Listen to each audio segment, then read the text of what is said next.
રાજ્યભરમાં સ્પેશિયલ લોક અદાલત યોજાઈ, જેમાં ચેક રિટર્નથી લઈ અને જમીન સંપાદન સુધીના 17,060 જૂના કેસમાંથી 4,570 કેસનો નિકાલ કરાયો, જેમાં 3,750 ચેક બાઉન્સની ફરિયાદો, 498 દાંપત્ય જીવનની તકરારો, 195 સિવિલ દાવા, 120 વાહન અકસ્માતના કેસ અને 7 જમીન સંપાદનના કેસોનો સમાવેશ છે।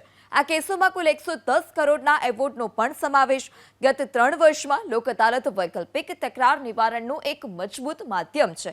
ચીફ જસ્ટિસના પ્રયાસોથી છેલ્લા 1 વર્ષમાં 10 લાખથી વધારે પેન્ડિંગ કેસોનો નિકાલ આવ્યો છે। ન્યાયિક વ્યવસ્થા સાથે જોડાયેલા તમામ લોકો અને ખાસ કરીને પક્ષકારોએ ચીફ જસ્ટિસના આ હકારાત્મક અભિગમની પ્રશંસા કરી। રાજ્યભરમાં સ્પેશિયલ લોક અદાલત યોજાઈ, જેમાં ચેક રિટર્નથી લઈ અને જમીન સંપાદન સુધીના 17,060 જૂના કેસમાંથી 4,570 કેસનો નિકાલ કરાયો।